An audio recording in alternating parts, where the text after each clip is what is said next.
What is going on with women's college basketball? Pro fan talk, let's get it. I need to know what the hell is going on with women's college basketball. I can't. Now, first of all, I'm not going to sit here and act like I watch every game, because I don't. But as somebody on the outside looking in, the one thing I do know is when you're not paying attention and you still start hearing things, that means something is going on and it's kind of taking over. It's going above and beyond what you would normally see from the arena, from the sport, from the player, whatever it is. And I don't know when this happened, but all of a sudden, I'm seeing all of these women's college basketball games, all of these fights breaking out. And I'm like, when the hell did this happen? There were like 3 or 4 situations, like serious situations in these games where fights were breaking out. Now, if the situation is, there's going to be some people that, you don't pay attention and those girls always play hard and stuff like that part I understand. I've got 2 siblings, 2 sisters, and both of them were better athletes than me. So I know what it means when female athletes play hard. When you are on a team and you're representing a university, you still have to have a measure of maturity, sportsmanship, and everything that comes with that. And you've got all of these situations where these girls are getting into fights and throwing blows and all of that kind of stuff. And it's like, okay, if you're trying to compete with the men's game, you about there. Because, the men's game catches a bad rap. Because that happens in the men's games too. There were a lot of fights in the men's game this year as well. But I'm just not used to seeing it in the women's game. I'm sure it happens, but I don't ever remember it happening to this degree. Especially with all of these eyes. With social media, and every time something happens, it's on Twitter, it's everything. This situation that happened with the girl in Memphis, the Bowling Green and Memphis game. Bowling Green got with Memphis, and the girl, Jamirah Shutes, sucker punches, what's her name? Alyssa Brett. In the handshake line. In the handshake line. So now, she's Bowling Green. The local authorities are pressing charges on this girl. You can't call her, she's a student, she's a 5th year senior, so she's probably 22 years old, 23 years old. So she's a grown ass woman. And she got some real issues coming her way.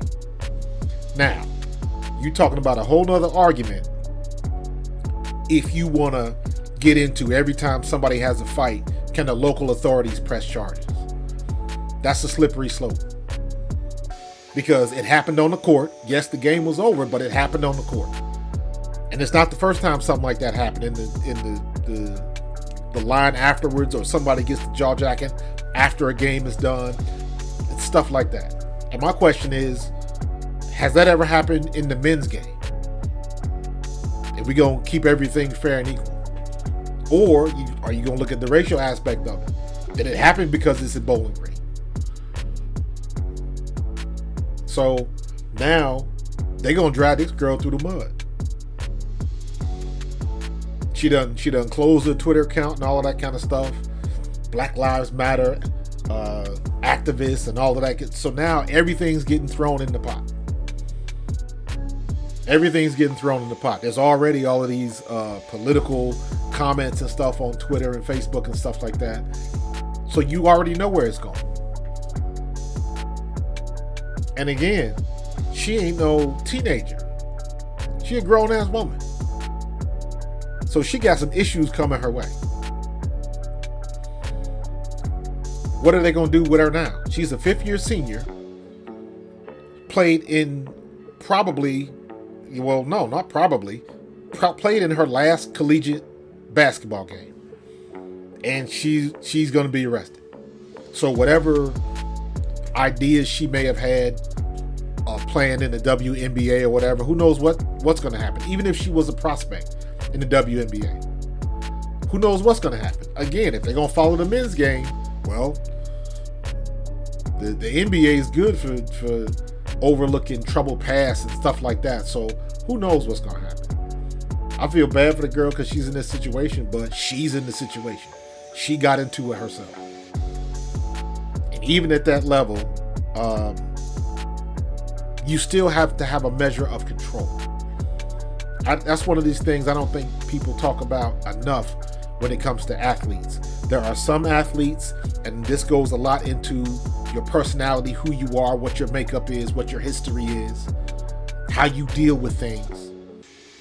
There's a lot of people that fly off the handle.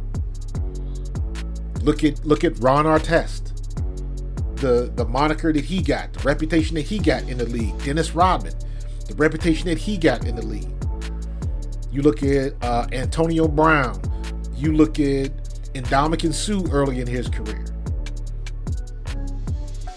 You can go into any sport and you can pull out potheads and people that used to get in trouble. Allen Iverson, look at the stuff that he went through. You know, are you going to lump her in that category now?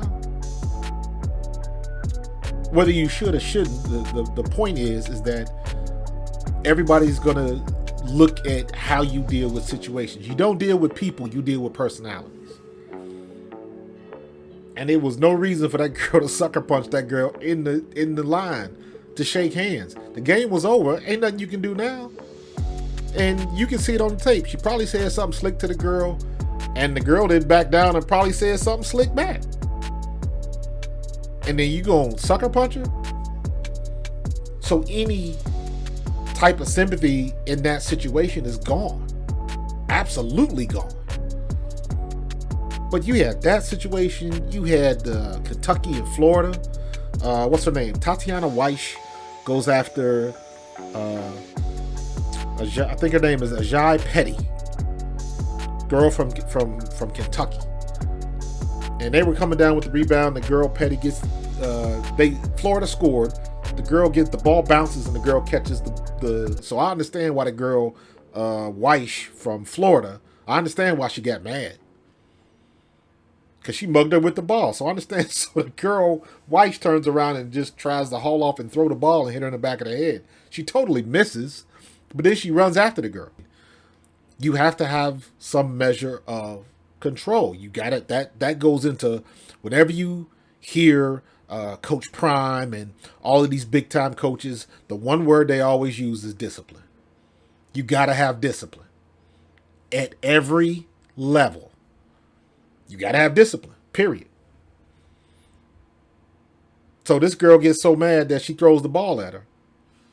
And then when she misses with the ball, she goes after the girl. The girl's got her back turned. So I think they ended up kicking her out of the game. But, you know, I think that was the SEC tournament. So you put your team in a bad situation because of that. You already got, you have to know going into situations like that are going to happen. Period. Period. Me as a running back, when I was in high school, when I was in college, when I was in NFL, being a running back, everybody's trying to tackle you. And when you're at the bottom of a pile, there are some things that get done to you at the bottom of a pile. Whether they talk smack to you, whether they try to spit on you, whether they try to step on your fingers when they getting up and you still on the ground, all of that kind of stuff. Try to stick their finger in your eye when the refs aren't there yet. All of that kind of stuff at the bottom of the pile, and you just got to deal with it. Because what do they always tell you? They always catch the second guy. So if I pop up and shove somebody in the face mask or grab somebody's face mask and get into a fight, I get the penalty. I get penalized. I hurt the team and all of that kind of stuff. It happens. And even when you see it on camera and you know who's in the right and who's in the wrong, the second person always is the one that gets penalized. So you got all these situations. George Washington at TCU, another brawl. The girl thought that the girl on the other team pulled her hair, and what it ended up being was the girl was in wraps around her hair, and in the process of her trying to get the ball, yeah, she probably tugged the girl hair, but it was in. Put your hair in a wrap. Do something with it, because if you got that much hair hanging, it's probably gonna the situation is going to happen where your stuff gets tangled up at some point in time. Bound to happen. And when it happens, you can't get mad at like somebody did it on purpose. If she did it on purpose, that's different. But when you watch the tape, that's not the case. At least it wasn't in my opinion. So I don't know what happened. It's crazy. I'd never seen this much fighting in women's college basketball. I know they get in each other's face, and I know they jaw jack, and I know they talk smack to each other, and they can get heated just like anybody else would, just like any athlete would. But I ain't never seen this many come to blows, swinging fights in the women's college game. If I'm wrong, I'm wrong. Put it in the comments. I ain't seen it that much. So, what do you think? What do you think? Let me hear your thoughts in the comments. And that situation in Memphis is going to end up being a bad one for that young lady. So we'll see what happens.